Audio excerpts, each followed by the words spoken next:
Hello, this is Raul Santos-Rodriguez, and I'm a lecturer in data science and intelligence systems at the University of Bristol. And I'm going to talk today about, I'm going to give a brief introduction of machine learning in terms of why it is useful. And I'm going to show a couple of examples of machine learning techniques and how to use them. So just to give a bit of a motivation, the idea in machine learning in general is to address tasks that can be automatized. So for instance, in the picture that we can see now, we might want to replace the people doing the actual job with robots. And we might move from this first picture to something that actually resembles to what happens these days. And we do that by being able to understand the task and by coming up with a list of instructions that will tell these robots to do the same task as the human before. And these lists of tasks, or these sets of instructions, we refer to as algorithms. So the idea is that one will be able to write one of these algorithms, and then the machine will be able to solve the task. And this happens in many domains. Things like image classification, when you want to do face recognition, or when you want to do object recognition in an image, when you want to do things like speech to text. So whatever you say gets transcribed into text. You might want to have a system that automatizes that for you so that you don't have to go through the pain of just transcribing what someone else is saying. The same applies to the task that we have in the slide, so medical diagnosis.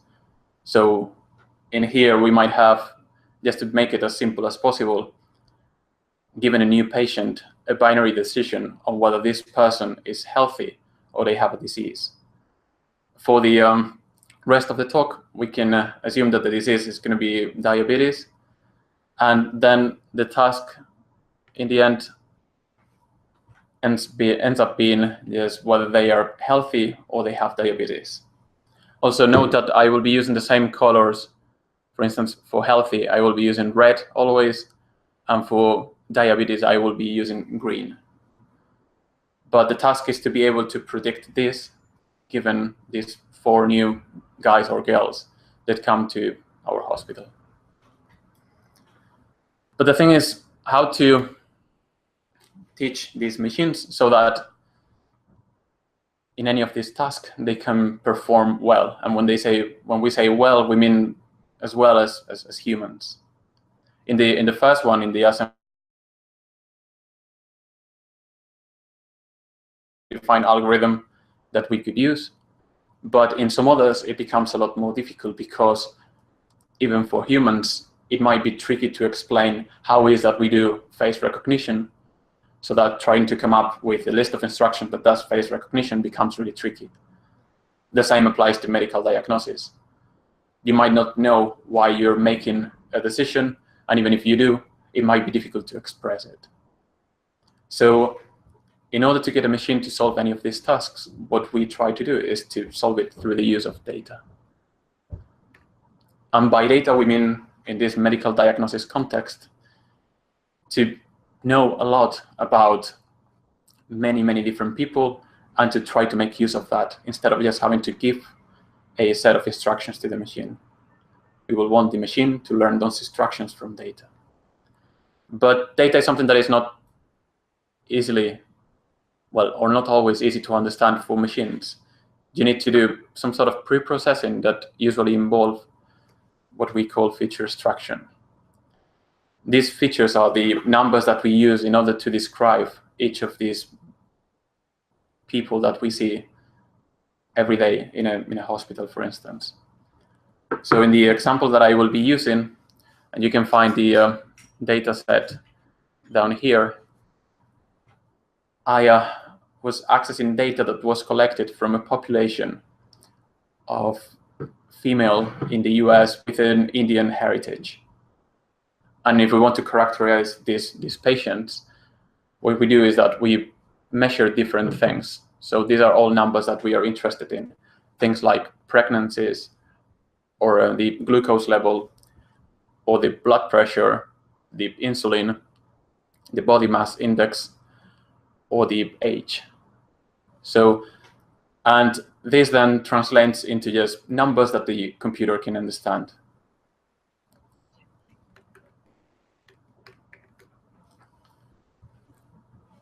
So for instance, for the 4 girls that we had at the beginning, a computer might want to see something like the following.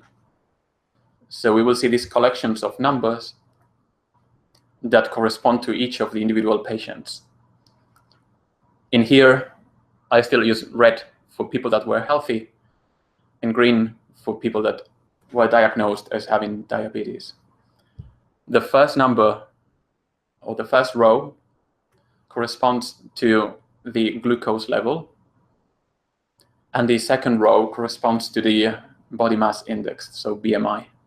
I'm using just 2 in order to simplify the visualizations, but this could be arbitrarily large, well, collections of numbers. So given that we have this representation that a computer can understand, then the only thing that we do want is more and more data.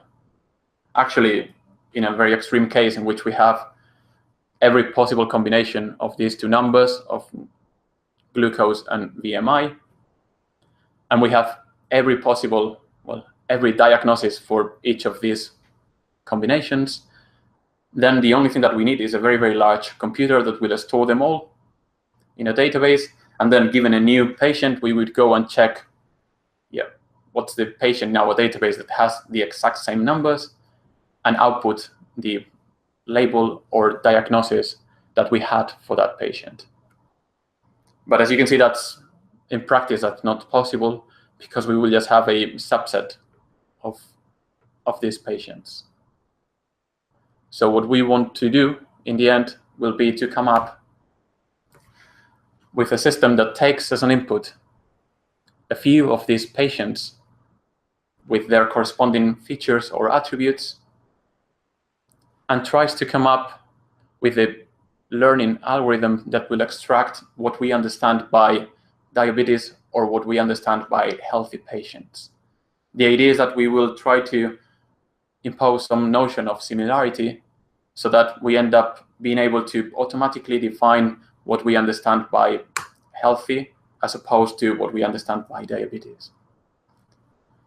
That will be the learning stage, and these training examples we will usually refer to as training dataset. Training dataset is nothing but a collection of numbers plus the label, which is the diagnosis that we had for that patient. So using these 2 elements, then we will devise a simple program where the idea is that now that we understand automatically what healthy means and what diabetes means, when I get a new patient that I haven't seen before, I will go and check which one of the 2 concepts or classes will be more appropriate for this new girl. And then as the output, I will have either healthy or diabetes, because those are the 2 diagnoses that we are allowing. But still, we haven't talked about how to create this learning algorithm or how to write this simple program. So in order to consider this example in a bit more detail, and actually, again, simplifying things quite a lot, the first type of problem that we usually encounter in medical diagnosis is what we usually refer to as classification. In classification, we just want to predict a number of predefined categories or classes. In here, these 2 classes are healthy and diabetes. What I'm plotting in this figure, so what we had is that for 50 individuals, we collected 2 different attributes or features. And we plot them in the x-axis, the glucose level for each of them. And in the y-axis, we plot the body mass index for each of them. I'm using green for patients that were diagnosed with diabetes, and red for patients that were diagnosed as being healthy. So as you can see, we have 25 red dots, so healthy people, 25 green dots, which are the individuals that were diagnosed with diabetes. As you can see just by having a look at this data, and I hope this makes sense, that with the high BMI and high glucose level, we are in this region where most of the patients were diagnosed with diabetes. With low BMI and low glucose level, it is rare that you have diabetes, although you can still find examples of those. So the setting, as I said, in classification is that given this data, and given that for all these guys we know what the true diagnosis was, how is that we can learn what we mean by healthy or diabetes? So the first approach to this is a very, very simple algorithm that is called the nearest neighbors classifier. What we have in here is that I just zoomed in, and we are just focusing on a specific region of the space. So as you can see, we have 6 individuals that were diagnosed with diabetes and 5 that were healthy. And the setting is such, and we still have our glucose level and BMI as axes. And now given a new guy that comes to see us for the first time, the question is whether or the red class. So one common intuition that we can have, and is in a way just common sense, is that we might want to assign a class to this guy corresponding to someone that is very, very close to this new patient. So what we do is that we will just search in our records who is the closest patient to this new guy, and then we check the diagnosis we made for the guy in our records. So for instance, if I'm just looking at one nearest neighbor, and this is the meaning of this K here, it's the number of neighbors that we consider, I would be assigning a red dot to this new guy, because this red dot is the closest to our new guy. However, this changes quite a bit if we just consider a few more neighbors. So if now, instead of just looking at the one closest to me, because that could be an outlier, what I do is that I just try to find the 3 that are closest to me, so the 3 that are within this circle. Then now we can do some majority voting approach and then just count how many of each we have. And we have 2 red dots and 1 green dot. So we can see that this one dominates. So we will assign still a red class to this dot, and we will assume that this guy is healthy. If we keep increasing the number of neighbors, and notice that I'm always doing that with odd numbers because I don't want ties when we vote, now we consider the 5 nearest neighbors, and then we see that these 3 green now are greater than these 2 red, and now the diagnosis will change, and all of a sudden our prediction is green. This just goes to illustrate the relevance of this value K that we choose. But in practice, if we go back to the original example, the idea would be that the training in this algorithm, so how to extract what we mean by healthy or diabetes, is as simple as just storing the data. And then the simple program that will assess whether you belong to either of the categories will be just taking the distance from the new point to the corresponding number of neighbors that you've selected. So for instance, if I was in this region of the space and I wanted to do a 1 nearest neighbor classifier, I would try to identify out of these 50 points which one is the closest to me. In this case, we could consider this is the guy. So anything that falls within this region, so any person that has a BMI of 40 and a glucose level of 70 would be classified as being healthy. We can illustrate that by looking at the actual prediction that we would have made for each individual point in our space. So in here, the light red color indicates all areas in our input space that would be classified as being healthy, while the light green does the same, but for diabetes. These are the results that we can get if we use a one nearest neighbor classifier. And actually, you see that that changes as the number k goes up, as the number of neighbors increases. And actually, these regions, they become a bit smoother. So in a way, places where if I was very close to this guy, I would have been classified as red before, so as being healthy. As I increase the number of neighbors, they realize that this probably is an outlier, and the right prediction would have been diabetes. So finding this value of k could end up being quite tricky, and it's usually done by just leaving out some of the examples that you have in your training data set, and then seeing how your system or your algorithm performs on those, and selecting the k that performs best. Another way of encoding this intuition of similarity comes in the following classifier. Again, this is a very simple way of encoding common sense that has to do with something that we do every day, which is that instead of trying to understand the whole class or the whole category, we try to come up with a prototype, with a representative of that category that actually provide us with some intuition and tell us something about the category.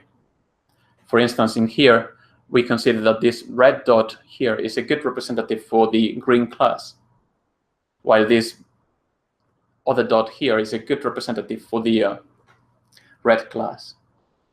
So this is what is usually called a minimum distance classifier, and is as simple as in the learning stage as just computing some sort of average of every individual that we have in the healthy category and in the diabetes category. So if we see then how to use that in practice, so if we get a new patient that we don't know much about, first thing that we will do is to try to extract the features that we need for this person that we call Alice. And we see that her glucose level is 87 and her BMI is 27.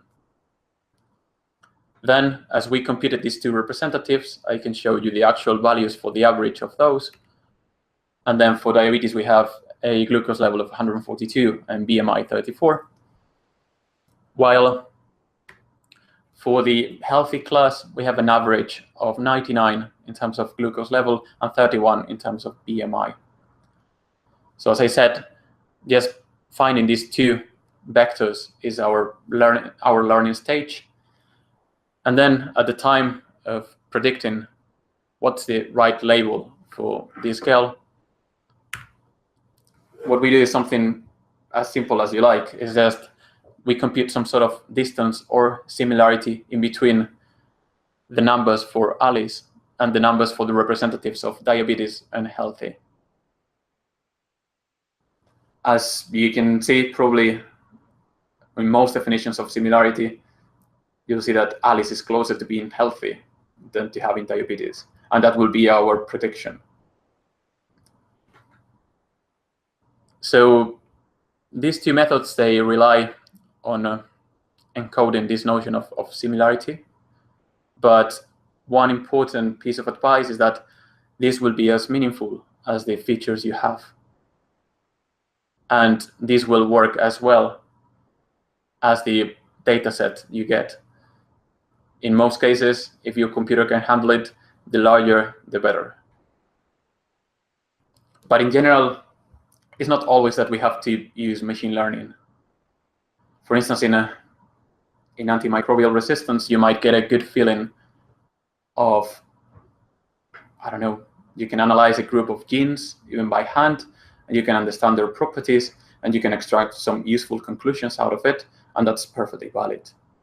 And the same applies to any of the applications that I already mentioned. If you were to do face recognition, and you just have 10 images that you need to tag, then you could do that by hand. And it's not worth the effort to just try to devise an automatic procedure that will do that for you. But in general, if what you want to do is large scale, in terms of having too many examples and having to repeat the same thing many, many times, you might want to look into it. The same applies to when you have many, many features, which is the case in some of these medical applications. Then humans are well known not to be good at understanding high-dimensional data, because we don't get to see the correlations in between dimensions that we don't get to physically see. So as soon as we have more than 3 dimensions,